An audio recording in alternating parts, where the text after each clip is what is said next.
Hello दोस्तों, कैसे हो आप सब। आशा करते हैं आप सब अच्छे होंगे। आज मैं सिंहासन बत्तीसी की 26वीं पुतली की कहानी सुनाती, जिसका नाम है मृगनयनी। मृगनयनी नामक 26वीं पुतली ने जो कथा सुनाई वह इस प्रकार है। राजा विक्रमादित्य ने न सिर्फ अपना राजकाज पूरे मनोयोग से चलाते थे, बल्कि त्याग, दान, वीरता, दया, वीरता इत्यादि अनेक श्रेष्ठ गुणों से धनी थे। वे किसी तपस्वी की भांति अन्न जल का त्याग कर लंबे समय तक तपस्या में लीन रह सकते थे। ऐसा कठोर तप कर सकते थे कि इंद्रासन डोल जाए। एक बार उनके दरबार में एक साधारण सी वेशभूषा वाले एक युवक को पकड़कर उनके सैनिक लाए। वह रात में बहुत सारे धन के साथ संदिग्ध अवस्था में कहीं जा रहा था। उसकी वेशभूषा से नहीं लग रहा था कि इस धन का वह मालिक होगा, इसीलिए सिपाहियों को लगा कि शायद वह चोर हो और चोरी के धन के साथ कहीं चंपत होने की फिराक में हो। राजा ने जब उस युवक से उसका परिचय पूछा और जानना चाहा कि यह धन उसके पास कैसे आया, तो उस युवक ने बताया कि वह एक धनाढ्य स्त्री के यहाँ नौकर है और सारा धन उसी स्त्री का दिया हुआ है। अब राजा की जिज्ञासा बढ़ गई और उन्होंने जानना चाहा कि उस स्त्री ने उसे यह धन क्यों दिया और वह धन लेकर कहाँ जा रहा था। इस पर वह युवक बोला कि अमुक जगह रुककर स्त्री ने प्रतीक्षा करने को कहा था। दरअसल उस स्त्री के उसके अनैतिक संबंध है और वह उससे पति की हत्या करके आकर मिलने वाली थी। दोनों सारा धन लेकर कहीं दूर चले जाते और आराम से जीवन व्यतीत करते। विक्रम ने उसकी बातों की सत्यता की जांच करने के लिए तुरंत उसके बताए पते पर अपने सिपाहियों को भेजा। सिपाहियों ने आकर खबर दी कि उस स्त्री को अपने नौकर के गिरफ्तार होने की सूचना मिल चुकी है। अब वह विलाप करके कह रही थी कि लुटेरे ने सारा धन लूट लिया और उसके पति की हत्या करके भाग गए। उसने पति की चिता सजवाई और खुद को पवित्रता साबित करने के लिए सती होने के लिए योजना बना रही थी। सुबह युवक को साथ लेकर सिपाहियों के साथ विक्रम उसी स्त्री के घर पहुंचे तो यह देखकर सचमुच चौंक गए। स्त्री अपने पति की चिता पर बैठ चुकी थी और चिता को अग्नि लगने वाली थी। राजा ने चिता को अग्नि देने वाले को रोक दिया और उस स्त्री को चिता से उतरने को कहा। उन्होंने सारा धन उसे दिखाया तथा नौकर को आगे लाकर बोले कि सारी सच्चाई का पता उन्हें चल गया है। उन्होंने उस स्त्री को तिर्या चरित्र का त्याग करने को कहा तथा राजदंड भुगतने को तैयार हो जाने के लिए आज्ञा दी। स्त्री कुछ क्षणों में के लिए तो भयभीत हुई, मगर दूसरे ही पल बोली कि राजा को उसके चरित्र पर उंगली उठाने के पहले अपनी छोटी रानी के चरित्र की जांच करनी चाहिए। इतना कहकर वह बिजली की सी फुर्ती से चिता पर कूदी और उसमें आग लगाकर सती हो गई। कोई कुछ करता वह स्त्री जलकर राख हो गई। राजा सिपाहियों सहित अपने महल वापस लौट गए। उन्हें उस स्त्री के अंतिम शब्द अभी तक जला रहे थे। उन्होंने छोटी रानी पर निगाह रखने शुरू कर दी। एक रात उन्हें सोता समझकर छोटी रानी उठी और पिछले दरवाजे से महल के बाहर निकल गई। राजा भी दबे पांव उसका पीछा करने लगे। चलकर वह कुछ दूर पर धुनी रमाए एक साधु के पास गई। साधु ने उसे देखा तो उठ गया और उसे लेकर पास बनी एक कुटिया के अंदर दोनों चले गए। विक्रम ने कुटिया में जो देखा वह उनके लिए असहनीय था। रानी निवस्त्र होकर उस साधु का आलिंगन करने लगी तथा दोनों पति पत्नी की तरह बेझिझक संभोगरत हो गए। राजा ने सोचा कि छोटी रानी को इतना प्यार करते हैं, फिर भी वह विश्वासघात कर रही है। उनका क्रोध सीमा पार कर गया और उन्होंने कुटिया में घुसकर उस साधु तथा छोटी रानी को मौत के घाट उतार दिया। जब वे महल लौटे तो उनकी मानसिक शांति जा चुकी थी। वे हमेशा बेचैन तथा खीन रहने लगे।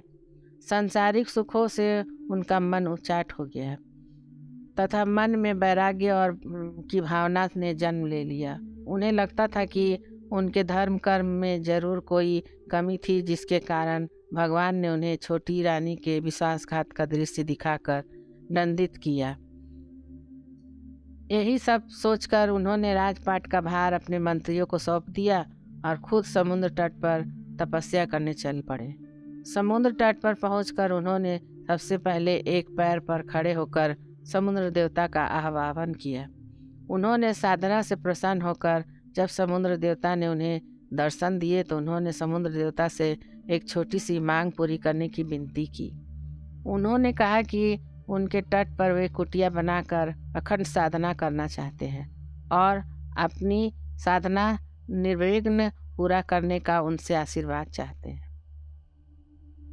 समुद्र देवता ने उन्हें अपना आशीर्वाद दिया तथा उन्हें एक शंख प्रदान किया।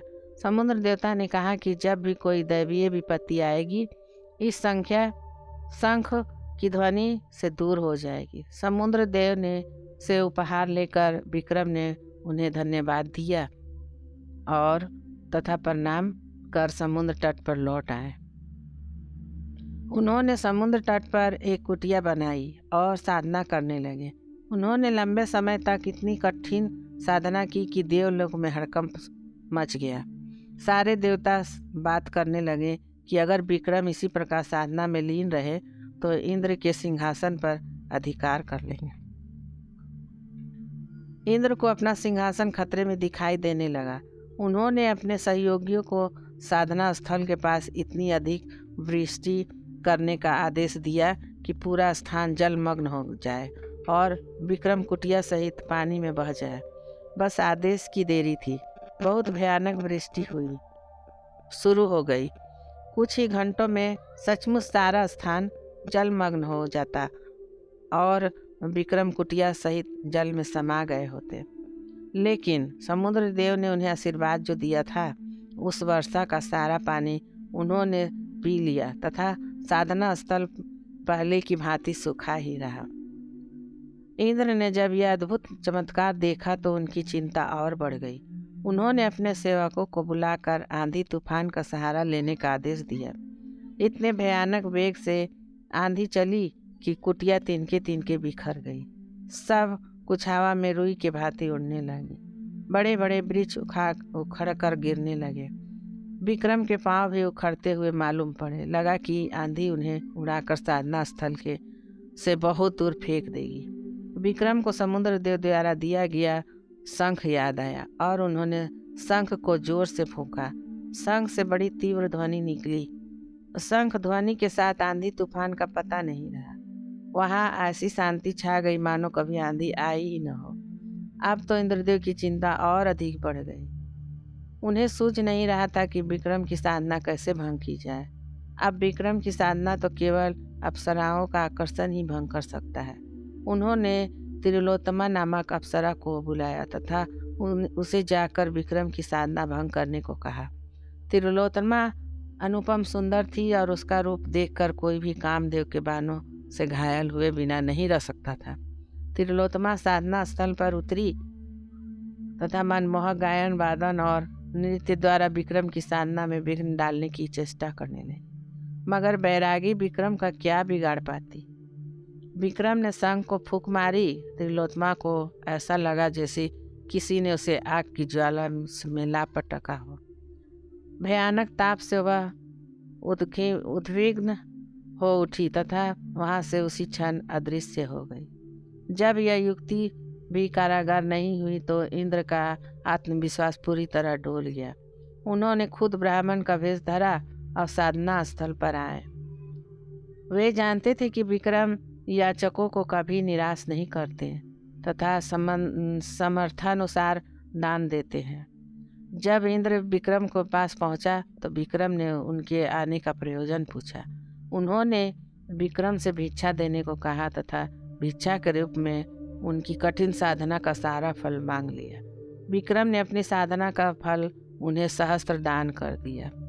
साधना फल दान क्या दिया कि इंद्र को अभय दान मिल गया। उन्होंने प्रकट होकर विक्रम की महानता और का गुणगान किया और आशीर्वाद दिया। उन्होंने कहा कि विक्रम के राज्य में अतिवृष्टि और अनावृष्टि नहीं होगी, कभी अकाल या सूखा नहीं पड़ेगा। सारी फसलें समय पर और भरपूर होंगी। इतना कहकर इंद्रदेव अंतर्ध्यान हो गए। दोस्तों, अगर आपको ये कहानी पसंद आए तो कृपया लाइक करें, सब्सक्राइब करें। धन्यवाद।